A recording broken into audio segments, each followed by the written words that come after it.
Recién del horno es que la Corte Suprema por unanimidad declaró inconstitucional la ley del Consejo de la Magistratura, Josefina. Sí, el fallo dice, o sea, el máximo tribunal, ¿qué es lo que...? Primero aclaremos que, bueno, fue por unanimidad. Hubo una mínima disidencia de Lorenzetti en cuanto al rol que tendrá ahora el Congreso.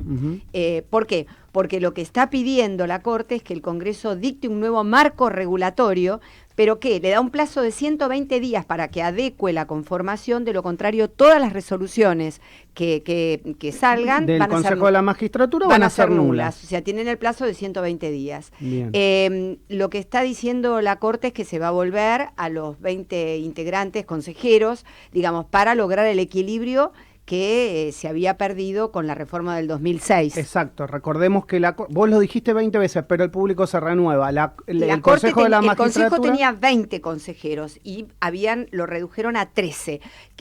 El problema que había en esa reducción, que en principio se dijo que era por una cuestión para que fuera menos burocrático, el tema que hubo con esa reducción es que se le dio un tinte político. Se había perdido el equilibrio. Exacto, o sea, no, digamos que los técnicos habían desaparecido, y ese tinte político hacía que el partido oficialista manejara el Consejo de la Magistratura, de alguna manera, ¿no? Bueno, lo que se está planteando acá ahora es este plazo de 120 días, pero a ver, recordemos lo que había pasado con la visita del ministro de Justicia. Exacto. Que hace solo 15 días. Una semana. Una semana. ¿Por qué lo habíamos dicho? Porque cuando la Corte empieza a manifestar que va a dictar una nueva resolución en cuanto a la constitucionalidad de la conformación del Consejo de la Magistratura, el gobierno envía un proyecto de modificación al Congreso y concomitantemente con esto la visita del ministro a la Corte. Lo que se trató de frenar fue un fallo que la Corte tenía de un pedido por un recurso extraordinario del gobierno de Cristina Kirchner del año 2015. Con esta declaración de inconstitucionalidad, obviamente que no se hace lugar a ese pedido, a ese recurso extraordinario. Eso se intentó. Bueno, evidentemente, digamos que fue el leitmotiv de la visita del ministro al... Ahora, el presidente, algunos dicen, no encolerizado, pero sí molesto con la situación, ayer mismo a la noche dijo que hay que reformar la Corte. Exacto. Y hoy... la portavoz ya dijo que sí. Exacto, hay que reformar. O sea, la realidad es que todo lo que molesta se elimina. O sea, se venden dólares, bueno, le ponemos cepo al dólar. La carne, bueno, le ponemos cepo a la carne. O sea, la verdad que es todo no. Adhiriendo a lo que estás diciendo, la portavoz del presidente, Gabriela Cerruti, admitió hoy que una reforma del sistema judicial hay que hacer, y que esta reforma incluye la reforma de la Corte en su conjunto. Claro. Es uno de los temas que el gobierno no tiene debates internos, como que todos van hacia eso y quieren eso. Así lo aseguró durante la conferencia de prensa que brindó hace minutos nada más, luego de conocerse el fallo del máximo tribunal en relación a la conformación del Consejo de la Magistratura. Según Cerruti, dijo textual: nosotros entendemos que la justicia como está no funciona, es lenta en procesos penales, civiles, comerciales, no resuelve los problemas de los ciudadanos, tiene morosidad en las causas, tiene arbitrariedad en causas en las que elige fallar, en qué causas llegan a la Corte y en qué causas de las que llegan, cómo se falla. Una reforma del sistema judicial debe incluir la reforma completa e integral de la Corte Suprema, dijo. Es uno de los temas que tenemos en debate. Los proyectos se están debatiendo y cuando esté el proyecto lo daremos a conocer al Congreso. Esto es lo que nos da la pauta de que no estamos viviendo en medio de una república.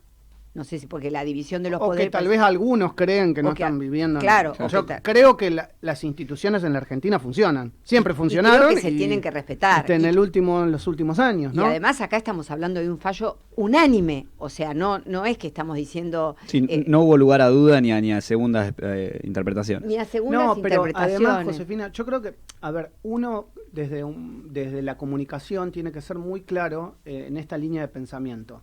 Yo me acuerdo de haber estado sentado acá, creo que estabas vos, Augusto, Sí. cuando debatimos por qué Mauricio Macri iba a nombrar o a nominar un juez por decreto en la Corte Suprema de Justicia de la Nación. Y lo criticamos con dureza, con firmeza, y dijimos, Macri no está siendo democrático en esta decisión. Sí. Es que es así. Hoy es lo mismo. A ver, muchachos, bánquense los fallos judiciales, que para eso un juez estudia, llega al máximo tribunal, y es más, las personas que están en el máximo tribunal son elegidas por el Pleno del Congreso de la Nación, por acuerdo de todos los partidos políticos, Sí. porque si no, no llegás a ser juez de la Corte. Entonces, el tipo que está como juez de la Corte, claramente tiene una intachabilidad moral que lo hace hacer este fallo. Si no, entonces no creemos en nada. En nada. Así como no podemos poner en duda la honorabilidad del Poder Ejecutivo Nacional, o al menos del cargo de presidente, y de gran parte, digamos, del staff, si querés, legislativo, ¿por qué hay que poner en juego la honorabilidad de un juez de la Corte? Para fallar, y después cuando no te gusta un fallo tenés que reformar y tenés que sacar o tenés que meter más para que, digamos, en definitiva podás meter más gente afín. Claro. Y además, o sea, es todo tan obvio, porque primero viene la visita del ministro y ante la imposibilidad de esto ahora viene la amenaza de la reforma de la Corte. La verdad es que es... Vos estudiaste Derecho igual que yo. Hace mucho tiempo estudiamos Derecho, pero lo primero que me enseñaron, el último bastión jurisdiccional Corte Suprema de una república es la Corte Suprema. Y si la Corte Suprema dijo por unanimidad esto, miren, yo les digo a todos los oyentes, quédense tranquilos que este fallo es acorde a derecho. Claro. Si no, no hay unanimidad en los votos de la Corte. Claro. Y esto es lo que hace que, bueno, la falta de credibilidad de la gente, ¿entendés? Por eso el sistema jurídico nuestro no puede funcionar, porque no hay equilibrio ni igualdad. Porque, a ver, ¿qué pasa? Si uno es un militante que a lo mejor no ha leído un poco, digamos, el orden constitucional establecido, vos me podés decir, no, Carrió está fogoneando este voto y seguramente llamó a todos los miembros de la Corte y le dijo que voten de esta manera. Creer eso y creer que un juez de la Corte va a poner su firma porque te llama, estamos elucubrando, no es que yo estoy diciendo que esto haya sucedido, lo que puede llegar a decir un militante, es verdaderamente, no resiste análisis. El análisis que resiste para un juez de la Corte es su sentencia, es lo que escribe y es lo que firma. Pero es que aparte, o sea, si nos ponemos a plantear esto, ¿no? Sea Carrió, sea quien sea, ¿no? Si nos ponemos a plantear de que una persona X, por tener mayor o menor poder o mayor o menor influencia, puede levantar un teléfono e influir en las decisiones de la Corte Suprema, ya está, chicos, cerremos el país, pongámosle cadena, nos vamos todo y listo, porque no... Pero aparte hay algo, mira, Augusto, hay algo que es manifiesto. En el propio gobierno consideraron que había que hacer una modificación del Consejo de la Magistratura. Lo consideró el gobierno cuando manda el proyecto. Claro. Manda el proyecto. Ahora la Corte le dice inconstitucionalidad de la ley vigente y plantea hay que modificar la Corte. O sea, es inentendible porque lo plantea el propio gobierno. No, lo que pasa es que, claro, la modificación... El tema es que a ver, no funciona así, realmente no puede ser de, che, acá hay que modificar, pero hay que modificar como yo quiero. No, hay que modificar a derecho o como corresponda. A mí me parece que a veces hay decisiones que se toman por calentura.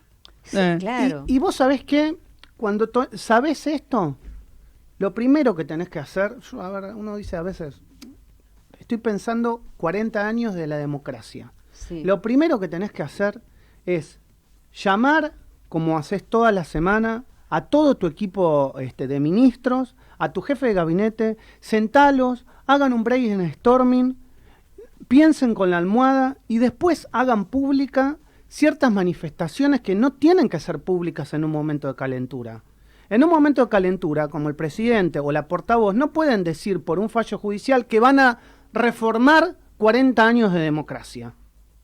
No está bien, porque no habla bien de nosotros, no habla bien del gobierno que elegimos y no habla bien de nosotros como sociedad. Me parece, por ahí me equivoco, por ahí estamos equivocados, ¿viste? Pero me da la sensación que, muchachos, ajustémonos a derecho. Y esto es ajustarse a derecho. Sí, sí, sí. Te guste o no te guste, para eso está. Porque uno puede tomar una decisión como gobierno pensando que lo que está haciendo está bien y teniendo esa convicción, pero justamente es lo que acabo de decir, el último bastión jurisdiccional es la Corte. Si la Corte me dice que es inconstitucional, como gobierno tengo que retrotraer. Claro. Porque me lo está diciendo la cabeza de la República. La cabeza de la República no es el Ejecutivo, es el Judicial. Es el judicial, claro. Es no haber estudiado Derecho. Y lo lamento de un profesor de Derecho. Y que da clases en la UBA, ¿no? Qué sé yo. Por ahí puede ser arquitecto y no saber. Y no saber, pero acá no es ingeniero. Qué sé yo. Bueno, no importa. Cambiamos de tema. Ponemos un cepa, así volvemos a la otra parte de la columna de Josefina.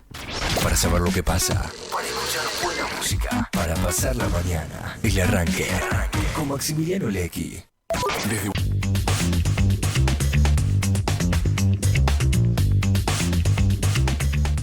Bueno, vamos a adentrarnos en otros cambios de la justicia que tiene que ver con la Cámara de Casación para conversar sobre esto. ¿Dale? Exacto. Bueno, sabemos que la Cámara de Casación es un tribunal clave.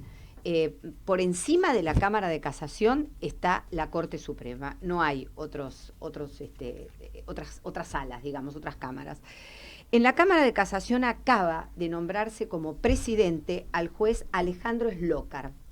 El juez Alejandro Slokar integraba la sala primera de uno de las, digamos, la sala primera de la Cámara de Apelaciones de la Cámara de Apelaciones en lo federal. Ahora, ¿qué pasa? ¿Qué llegan a la Cámara de Casación? A la Cámara de Casación, ¿qué llegan? ¿Qué causas son las que tratan? ¿Cuáles son las que tratan? Bueno, ¿qué hace? Resuelve sobre la aprobación o rechazo de aquellas sentencias que se dictaron en juicios orales. Bien. ¿Está? O sea que tiene un papel muy importante en lo que es la justicia. En la Cámara de Casación... Punto.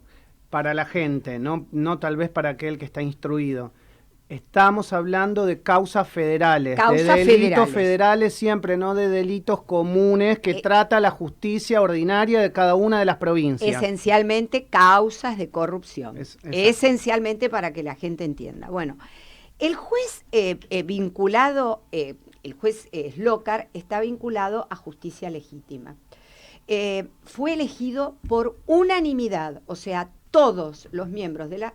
Ahora, había un problemita entre el juez, que era vicepresidente, y el presidente de la Cámara. El presidente era Hornos. Durante bastante tiempo, Slokar estuvo pidiendo el desplazamiento de Hornos, porque a Hornos, junto con Mariano Borinsky, Cristina lo había denunciado varias veces por su vinculación con el presidente Macri. Uh-huh. Ante esta situación... ¿Eran los que iban a jugar al pádel? Exacto. Claro. Con Macri. ¿Estamos de acuerdo? Exacto. Ante esta situación... Okay, acá hay que aclarar todo, porque la gente, pasa tan rápido a la Argentina que... Claro. Ante esta situación, ¿qué hacen? Aparte, perdón, es buenísimo los que iban a jugar al pádel, ¿entendés? Claro. Porque, o sea, así los vas ubicando, el que jugaba al pádel, el que hacía esto. El que se sentaba a tomar un café, el que escribían en las servilletas, ¿se acuerdan? Exacto. Claro, bueno. la servilleta de Caballo, ¿eh? Exacto. Era Herman González, el que había escrito en la servilleta, ya no me acuerdo. No me acuerdo. Fue Caballo, Domingo Caballo. Estaban los que revoleaban los votos, todo, hay de todo, tenés de todo. Bueno, acá vos lo que tenés es que a Hornos se lo acusaba de su vinculación, entonces Slokar había varias veces pidiendo que se lo apartara del cargo, nunca fue oído y ahora llegaba el momento de ocupar él el sillón de Hornos. Entonces, porque era el vicepresidente, también un poco le correspondía, exacto, ¿no? Los cambios son anuales, le correspondía en el orden jerárquico. Ahora, ¿qué pasa? Para asegurarse, votó por sí Slokar, pero no obstante, Hornos votó a favor del nombramiento de Slokar. Ah, bien. Bueno, lo nombran a Slokar. Tengamos en cuenta los antecedentes de Slokar, pero después vamos a aclarar por qué les digo esto. Slokar durante mucho tiempo hizo duras críticas sobre los jueces de instrucción que de alguna manera avanzaban causas contra Cristina y otros funcionarios del gobierno de Cristina. Bueno, por esto es que de alguna manera cuando lo nombran ahora presidente, hubo ciertas dudas de por qué el presidente de la Cámara de Casación. No obstante, yo lo que digo es que si hacemos un análisis un poquito más profundo, no es inconveniente lo que sucedió. ¿Por qué?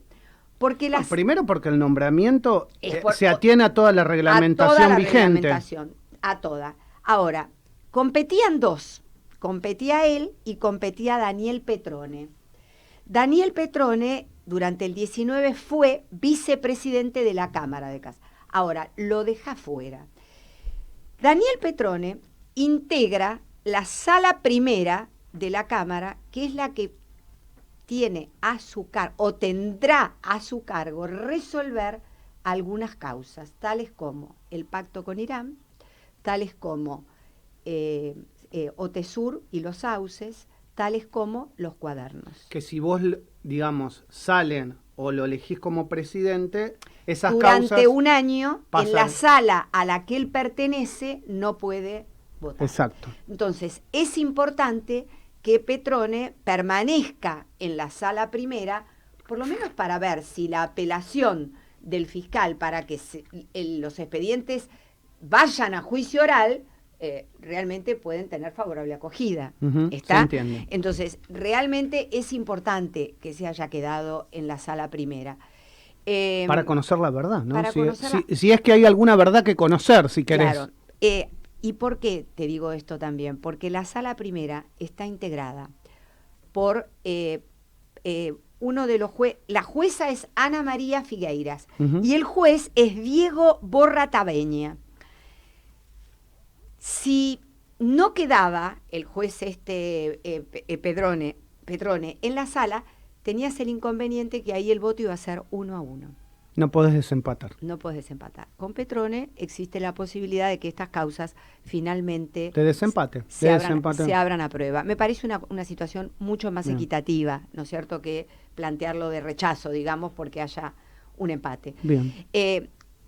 Justamente yo lo que les iba a decir antes de conocer la noticia de la mañana es que esto era muy importante porque toda esta situación que se está planteando de cambios en la justicia y demás viene a cuento de lo que sucedió hace pocos días con el sobreseimiento de Cristina Fernández de Kirchner, de sus hijos y del resto de los funcionarios en la causa de Otesur y de los sauces. Por eso hay todo este movimiento en la justicia, porque realmente se consideró que es un sobreseimiento muy difícil de aceptar, ¿no? O sea, que no se haya abierto a un juicio oral. Entonces, es importante estos cambios que se están planteando, de la misma manera que creo que es muy importante esto que ha sucedido con la inconstitucionalidad del Consejo de la Magistratura. No, pero además todo aquel que lee o sabe derecho sabía que la inconstitucionalidad del Consejo de la Magistratura estaba al caer. Claro.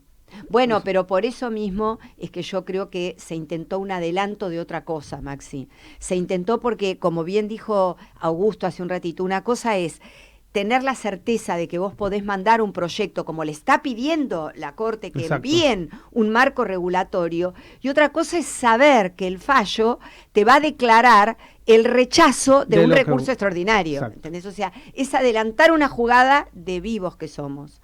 Y la verdad es que no. Muy bien. Bueno, ahí está planteado el tema. Nos quedamos ahí con el tema de la justicia. Vamos a la tanda, que estamos un poquito retrasados, un temita, y nos metemos en la parte política para charlar de la ciudad y de la Argentina con algunos de los referentes, como hacemos absolutamente todos los días. Desde Buenos Aires, Argentina, y para todo el mundo, transmite Radio Sónica.